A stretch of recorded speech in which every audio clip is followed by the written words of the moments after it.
messieurs, bonsoir et bienvenue à tous dans cette édition d'information, la principale de la soirée. La problématique de la gestion forestière et l'industrialisation de la filière bois au menu des échanges entre le ministre des Eaux et Forêts, Gabriel Tchongo, et les opérateurs économiques. Un reportage de Yolande Ekwara, Félix Moudibangoui.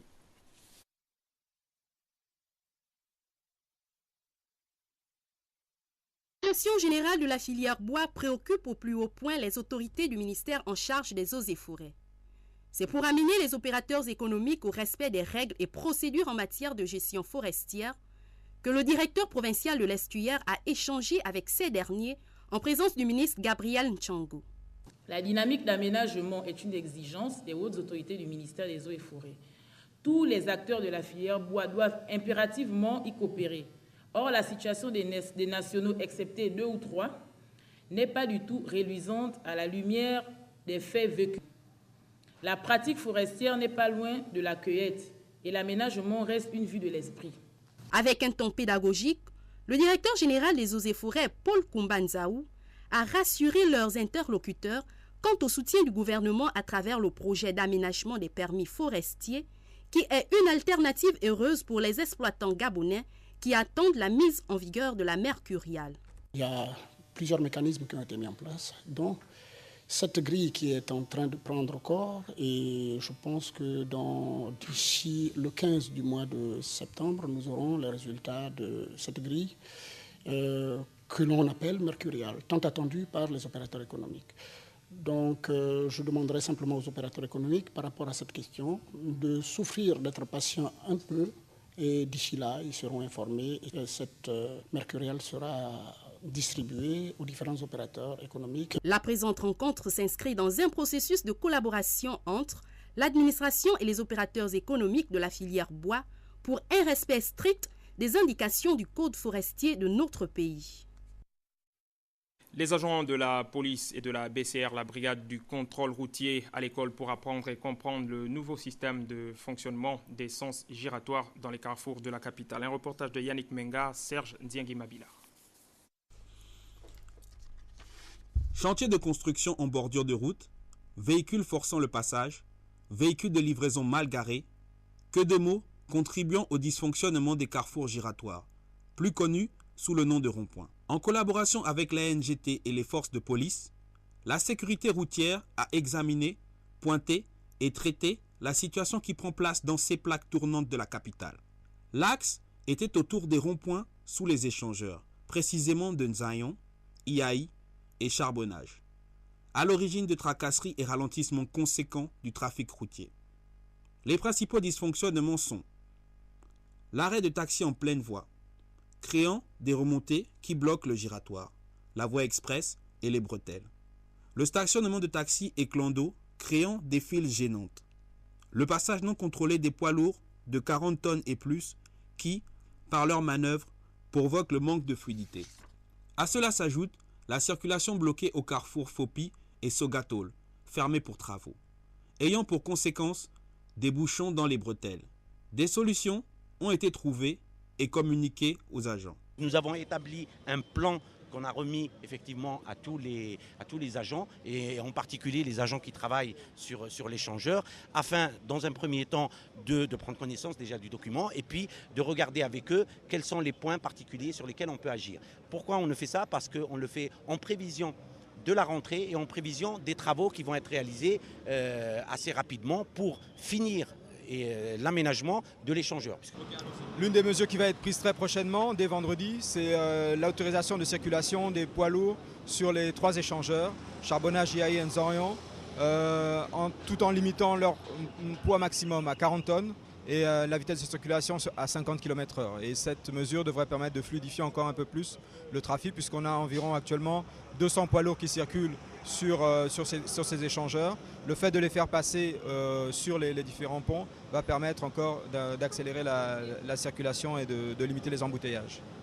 Les consignes d'intervention données aux agents de circulation comprennent les suivantes.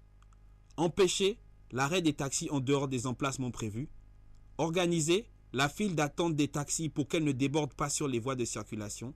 Maintenir les 2 voies de circulation libres et fluides. Organiser les sorties de bretelles pour éviter les remontées de fil vers les échangeurs.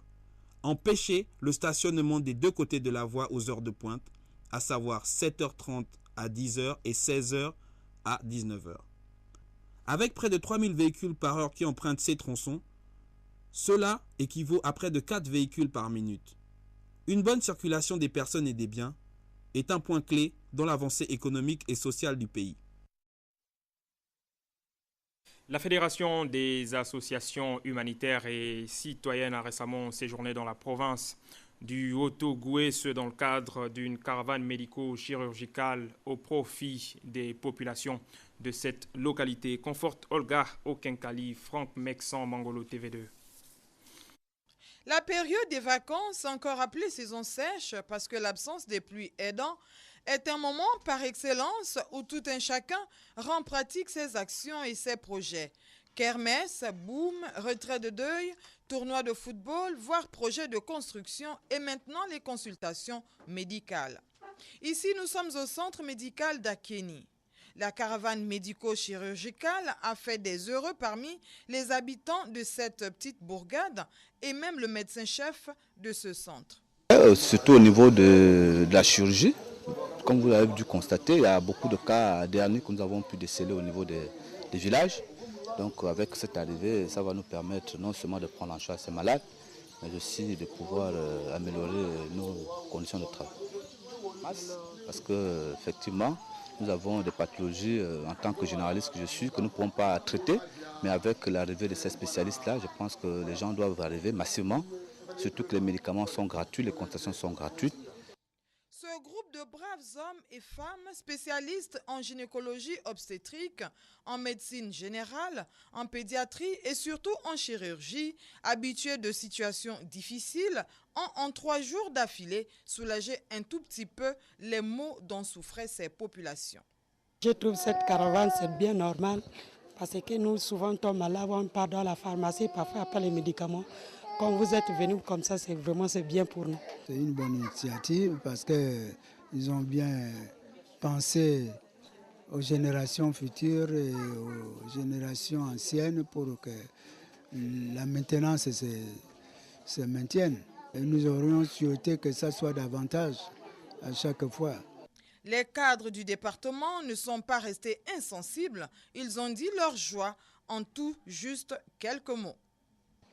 Le président de la République, son Excellence Ali Bongo Ndimba, place entre autres priorité la santé. Et lorsque nous avons fait le tour du département, cette sollicitation a été faite par les populations et nous lui avons rendu compte. Et il nous a instruit donc de trouver les voies et moyens, quand bien même l'État fait beaucoup en matière de santé, mais de trouver les voies et moyens pour qu'en une période comme celle-là où nous sommes au village, on puisse organiser pour le plus grand nombre l'arrivée de médecins spécialistes. Vous avez à côté de nous ici des grands médecins. Et donc nous sommes aujourd'hui heureux de ce que cette caravane démarre. Organisée par la Fédération des associations humanitaires et citoyennes du Dr Likuta et coordonnée par Léon-Paul Ngoulakia, cette caravane médico-chirurgicale que les habitants espèrent voir se pérenniser était parrainée par le ministre Magloire Ngambia. La tournée sous-régionale du président en exercice du FOBAC, Yves-Fernand Monfumbi, on en parle encore ce soir dans cette édition d'information. Partout où il est passé, il s'est agi de constater l'état de mise en œuvre du processus de modernisation des finances publiques. Ce soir, donc, nous vous proposons l'étape du Tchad avec Cheryl Annabelle Bungota et Victor Mundunga. N'Djamena, le 30 août 2013, il est 16h, heure locale. Le président du FOBAC, Yves-Fernand Monfumbi et sa délégation bouclent ainsi leur tournée qui avait pour point principal de constater l'état d'avancement de la mise en œuvre du processus de modernisation des finances publiques. Cap sur le ministère des Finances et du Budget, salle de réunion, présentation des points de discussion. Parmi les représentants de la partie tchadienne, le secrétaire général du ministre des Finances et du Budget et le directeur général du budget du Tchad, Hissène Abakar. Le projet de décret est déjà prêt. Nous sommes en train d'apprêter pour transmettre au gouvernement pour la signature. Et le projet de la loi organique, nous avons fini le texte. On avait même envoyé à la CEMAC pour demander les observations. Et la CEMAC avait fait ses observations. Et présentement, le projet se trouve entre le secrétariat général du gouvernement et l'Assemblée nationale. Au terme de cette tournée, le bilan est satisfaisant. Le processus de modernisation des finances publiques prend véritablement forme, au dire du président du FOBAC. Si on prend le cas de la RCA, qui a eu vraiment la motivation de pouvoir avancer, mais compte tenu du contexte, vous comprenez aisément qu'il n'est pas aisé pour cet État d'avancer comme les autres États dans ce processus de réforme. Mais dans l'ensemble, les avancées sont déjà remarquées et constatées sur le terrain. Nous suggérons tout simplement que les efforts se poursuivent, mais surtout nous appelons l'attention des chefs d'État à pouvoir soutenir cette initiative du FOBAC pour que l'instrument qu'est le budget joue son rôle catalyseur pour le processus de développement. Et puis, en dernière heure, la délégation conduite par Yves-Fernand Monfumbi a été reçue par le ministre tchadien des Finances et du Budget, Athéid Dountoum. Après les civilités, il s'est agi de faire le tour d'horizon de cette visite ici à N'Djamena. Voilà, c'est ici la dernière étape de cette tournée du président du FOBAC, Yves-Fernand Monfumbi. Une tournée riche en enseignements. Elle aura permis aux responsables des différentes directions de budget des pays membres de comprendre l'importance d'une telle organisation. Le rendez-vous du basculement a été confirmé pour 2023. N'Djamena, Chérel Annabelle Bongota, Rachel Moussavou et Victor Mundunga pour Gabon Télévision. Le président du Sénat porte à la connaissance des mesdames et messieurs les sénateurs que conformément à l'article 41 de la Constitution, l'ouverture solennelle de la deuxième session ordinaire pour l'année 2013 de la troisième législature du Sénat aura lieu ce lundi 2 septembre 2013 à 16h. À cet effet, la tenue vestimentaire recommandée pour la circonstance est la tenue de ville sombre et l'écharpe. Au terme donc de quelques semaines de vacances parlementaires, les députés retrouveront le chemin de l'hémicycle du Palais Léon-Mba demain. Une rentrée, il faut le dire, qui s'inscrit dans un contexte post-électoral et de fortes attentes sociales des populations face à l'examen de la loi des finances 2014. Un reportage d'Henri Nestor Ndjavé.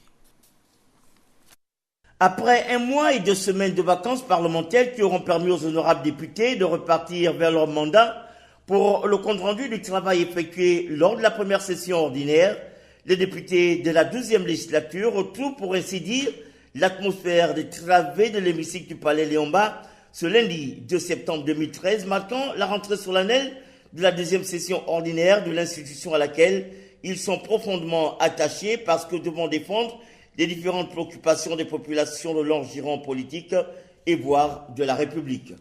Au Palais Léon-Mba, siège social de l'Assemblée nationale, c'est une rentrée des classes qui s'inscrit à 2 niveaux. Premièrement, elle s'inscrit dans un contexte d'avant-élection, marqué notamment par l'entrée en vigueur de la biométrie lors des consultations électorales de novembre prochain, avec en amont, au cours des vacances parlementaires, où les députés se sont déployés en leur qualité d'élus nationaux à expliquer et aviser la population gabonaise sur les modalités qui accompagnent le processus de biométrisation du fichier électoral et d'état civil par l'opération d'enrôlement. Deuxièmement, il s'agit d'une rentrée de fortes attentes sociales des populations qui attendent toujours des signaux forts du gouvernement malgré les efforts engagés par l'exécutif. Car plus que par le passé, il s'agit à travers l'examen et le vote de la loi des finances 2014 de booster les acquis en privilégiant le terrain social et encourageant le gouvernement à poursuivre les différentes actions initiées et contenues dans le plan stratégique Gabon émergent du président de la République pour qui l'amélioration du quotidien des Gabonais est le fondement du contrat qu'il a passé avec ses compatriotes qui l'ont porté à la tête de l'État. Ali Bongo Ndimba de prévenir les honorables députés lors de son passage devant le Parlement que leur responsabilité serait entière si du fait d'une absence de loi, certains pans du PSG venaient à ne pas être exécutés, mieux leur responsabilité serait entière si par manque de contrôle de leur part, le gouvernement venait à ne pas respecter les délais et les normes d'exécution du plan. Une chose est sûre, la 2e session ordinaire qui s'ouvre ce 2 septembre sera largement consacrée à l'examen et au vote du projet de loi des finances 2014. Un exercice de haute portée économique, sociale et culturelle parce qu'il s'agit de mettre en place des priorités qui touchent au quotidien des Gabonais à travers des projets porteurs attendus donc et comme à la coutume, le discours d'ouverture du président de l'Assemblée nationale, Guy Zoubadama, laquelle allocution servira de fil conducteur aux honorables députés tout au long de cette deuxième session ordinaire 2013. Le développement durable et le Gabon étaient donc l'une des thématiques abordées au cours des récentes journées économiques du Wellington qui sont tenues dans la ville d'Oyem. Un reportage de David et Soumeya Olivier Antonio. De l'émergence garantit la valorisation optimale des ressources de notre pays. En prenant une part active aux journées économiques du Wellington, Omer Ntugundoutoum de l'Agence nationale des parcs nationaux a débattu de la problématique du développement durable. Nous avons 13 parcs nationaux dans le pays et le Wellington a à 98% le parc national de Minkébé et une partie du parc national des Monts de Cristal. Mais au-delà de cela, le Wellington est une province forestière, très fortement forestière, qui a des espèces endémiques, des espèces emblématiques. Et ces espèces peuvent participer à un projet de conservation à l'échelle de la province, à l'échelle même de la région, et qui va bénéficier grandement à l'économie locale. Le président de l'Observatoire de promotion du développement durable, produits et services du Gabon, Nikez Moulombi, a exposé sur le triptyque Gabon vert, Gabon industriel et Gabon de services. J'ai donc présenté un outil d'aide à la décision que nous avons mis en place, qui permet donc à la fois d'intégrer le développement économique, la protection de l'environnement, mais surtout la grande question aujourd'hui qui fasse que à chaque fois que le gouvernement veut lancer une initiative de développement, certains acteurs tentent de contester. Donc nous avons soumis là un outil d'aide à la décision qui prend donc en compte un certain nombre de paramètres. Le projet de développement agricole et rural, un projet porteur pour la promotion de l'agriculture dans le Wellington. Le PEDAR intervient dans la promotion de 3 spéculations qui sont considérées comme 3 filières ayant un grand potentiel de marché, donc le manioc, la banane et l'arachide. Dans la province du Wellington, étant entendu que c'est un projet pilote qui a vocation à devenir un projet national. Notons que toutes ces approches s'inscrivent dans la vision politique du chef de l'État Ali Bongo Ndimba, dont l'ambition est d'inscrire le Gabon dans le concert des nations développées à l'horizon 2025.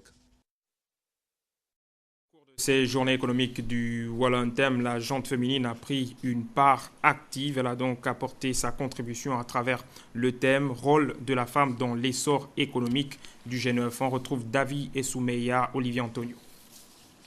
Rôle de la femme dans l'essor économique du G9, c'est l'un des thèmes qui a été largement développé par Caroline Ondondon, expert du ministère de la Famille. Il est indéniable que cette femme de la province du Wellington est véritablement le pilier de cette économie, dans la mesure où on la retrouve pratiquement dans tous les secteurs d'activité, notamment dans le domaine de l'agriculture, où elle représente la principale source de main-d'œuvre à 80%. À la question de savoir quelle serait la contribution de la femme dans le développement du Wellington, tentative de réponse avec la présidente de Force féminine. La contribution des femmes dans le développement de la province du Wellington passe avant tout par l'éducation que ces femmes-là ont reçue. Parce qu'une femme qui n'a pas d'éducation ne peut pas contribuer au développement de son pays, ni de sa province, ni même de sa famille. La participation de la jeune féminine était de taille lors de cette réflexion. Alors, quelles sont les attentes de la femme du Wellington par rapport au plan stratégique Gabon émergent? Le chef de l'État a demandé que sur les listes, il y ait 30% de femmes. Et les recommandations de ces journées de la femme wellingtonoise, c'est que pas seulement 30% des listes, mais que 30% des élus lors des élections locales dans le Wellington, 30% des élus soient de sexe féminin. Ça veut dire quoi? Ça veut dire que sur les listes, les femmes doivent être en très bonne place. La jeunesse, l'avenir du Gabon de demain a été représenté. Quelle est justement la place de celle-ci dans le développement de la province du Wellington? Le temps est arrivé pour que le Gabon, notamment la province du Wellington, s'arrime définitivement dans le processus d'émergence auquel nous sommes tous appelés à développer, chacun dans son domaine, dans sa spécialisation. Nous voulons ici rappeler qu'une politique nationale de la jeunesse existe déjà au Gabon. Nous l'avions validée au niveau du Sénat à Libreville et le président de la République tient absolument à ce que l'économie verte en milieu jeunesse soit de plus en plus promue. Marie-Julie Biloguet, l'une des pièces maîtresses de ces journées, a tiré les enseignements. Que ces journées se sont très bien passées. Très satisfaite de la participation des femmes. Vous avez vu que lorsque les femmes sont entrées en jeu, la salle a bougé comme toujours. De toutes ces contributions, l'on peut affirmer ici que la femme gabonaise en général et Walentemoise en particulier est plus que jamais déterminée à se faire une place de première loge dans la société au même titre que l'homme en tant que maillon essentiel de la chaîne de développement. Plus d'une vingtaine de toiles ont été présentées au public à la faveur de la première exposition vente des tableaux des peintres gabonais. Un reportage de Rock Conception Bumba Bumba, Jean-Pierre Moussoami Letimboui.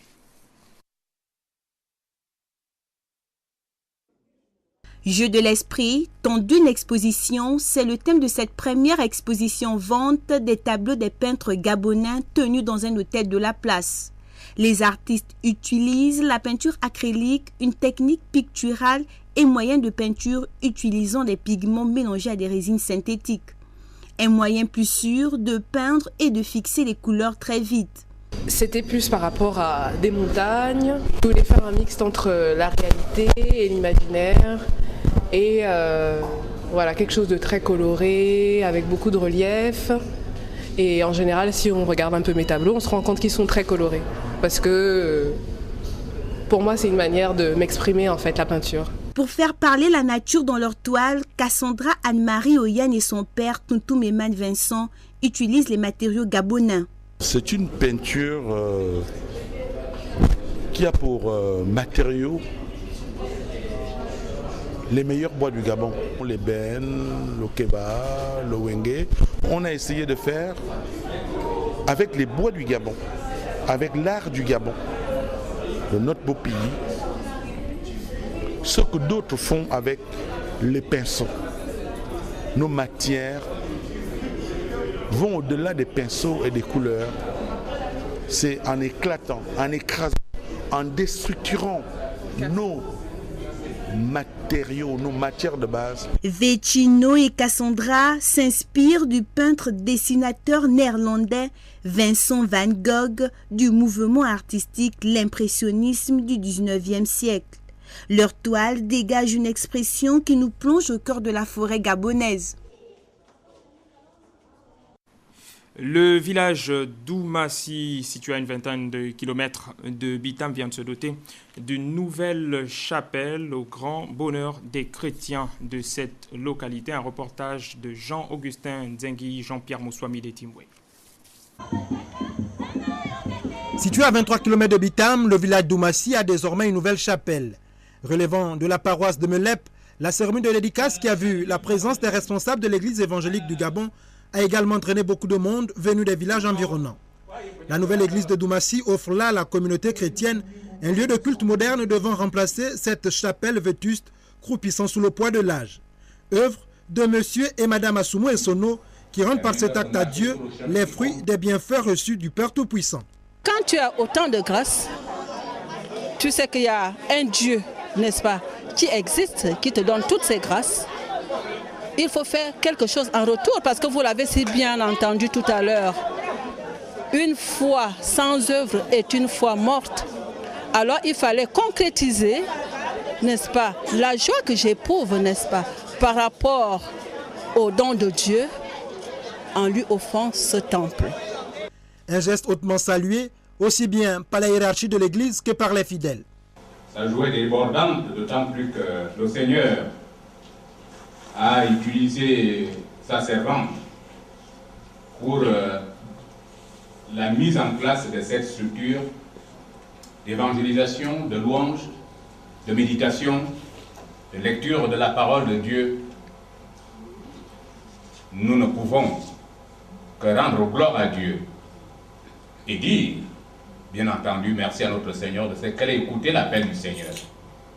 et y répondre favorablement.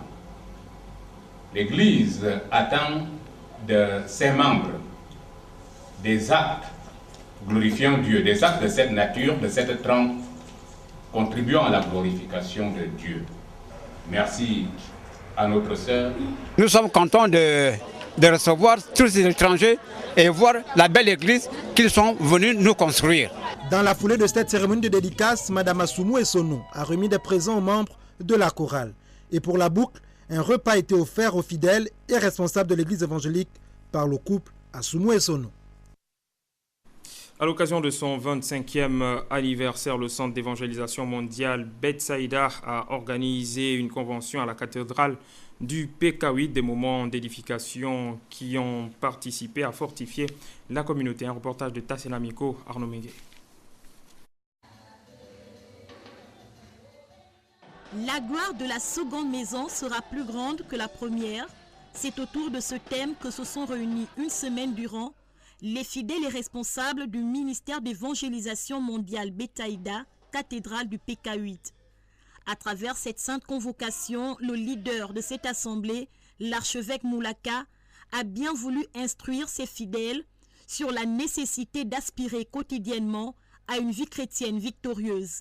Sur l'estrade, la succession de plusieurs orateurs pour édifier le peuple de Dieu sur le sujet. Avec l'apôtre Ernest, il a fallu comprendre que le passage d'une étape à une autre nécessite au préalable un processus de transformation de vie. S'en est suivi l'apôtre Ndao Suleiman avec pour message la nécessité d'une prise de conscience de son potentiel pour réaliser des progrès. Vous avez besoin de comprendre que Dieu veut que vous persévérez. La petite persévère dans la prière. Pendant que tu seras en train de persévérer face aux épreuves, écoutez-moi bien, un enfant de Dieu ne recule jamais face aux épreuves. On ne doit pas pleurer, on ne doit pas avoir peur. Tes pleurs dans la prière ne peuvent rien changer. Et si vous avez la foi comme un grain de sénévé, vous ordonnerez aux montagnes de se déplacer. Ici, prières intensives et louanges ont été élevées vers le Très-Haut en guise de reconnaissance à cette rencontre qui aura duré une semaine riche en enseignements. L'Église conférence des leaders vient de célébrer la fin de 40 jours de jeûne sous le thème « Réveil du héros et le mystère du calendrier ». Un reportage de Djerimbougou Bivikou, Victor Mundunga. Christ, les fidèles à la conférence des leaders, Église locale La Cité Damas, ont célébré la fin de 40 jours de prière. Mais quel était l'objectif de ce jeûne? L'apôtre Amos Dizo. Nous avons constaté, et c'est une réalité, en tout homme sommeille un héros, en tout homme sommeille une force divine. Dieu a dit dans Genèse 1:27 qu'il a fait l'homme à son image et à sa ressemblance. Donc en tout homme, il y a une portion de l'Esprit de Dieu. Et c'est cette capacité divine qui permet à l'homme de faire des exploits, de réussir, de dépasser des limites humaines et d'atteindre des sommets de gloire dans tous les domaines de sa vie. La solennité de cette célébration a permis aux fondateurs de remercier le gouvernement qui est favorable à l'émancipation des hommes et femmes de Dieu.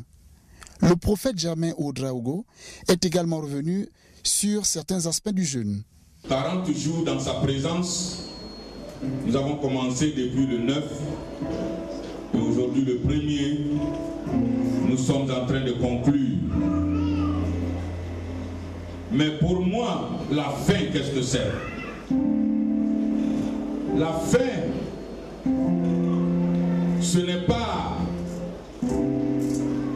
une fatalité,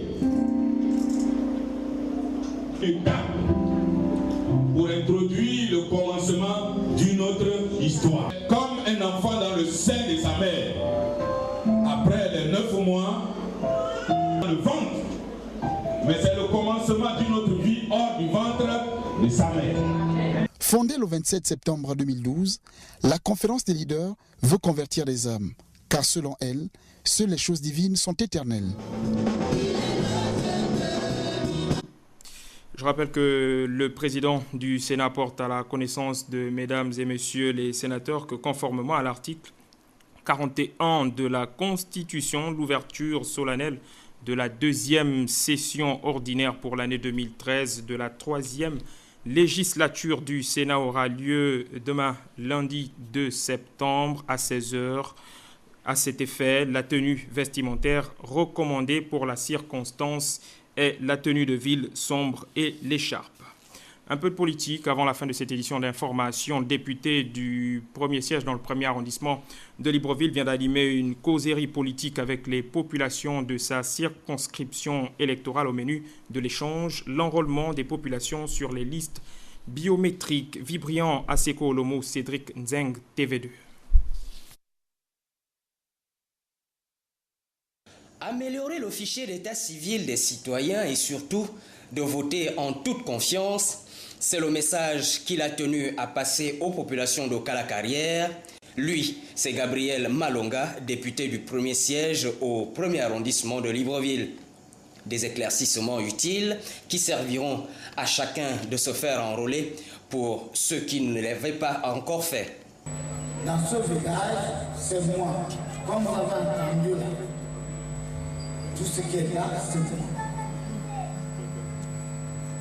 Quoi que ça soit, c'est moi. Je suis très content de vous recevoir dans ce village. Et je vous remets la clé de ce village. Depuis que j'ai été élu député, on a fait les remerciements au lycée d'État, mais le siège est grand. Tout le monde n'a pas été là. Et tout le monde ne peut pas toujours assister à toutes les rencontres qu'on fait. Lorsqu'on est député, on doit être en contact avec les populations. On doit parler avec les populations parce que c'est notre travail. Et c'est vous qui m'avez envoyé à l'Assemblée nationale. Même ceux qui n'ont pas voté pour moi, je deviens de facto leur député. Le député Gabriel Malonga est revenu sur le lien qui les unit en tant qu'élu du premier arrondissement au premier siège, un devoir qu'il entend assumer jusqu'au bout, mais avec l'aide des militants, sympathisants, habitants de sa circonscription politique. Je viens, c'est pour vous dire que je suis avec vous, que je ne vous ai pas oublié. Je suis votre enfant. Je ne voudrais pas être le député qui fuit les gens, parce qu'au-delà de la politique, il y a aussi la famille. C'est par des échanges avec l'assistance qu'a pris fin cette causerie. Madame, Messieurs, nous avons présenté le journal. Merci à vous qui l'avez suivi au Gabon, notamment à Meba, c'est dans le Komo Monda. Au revoir et à la prochaine.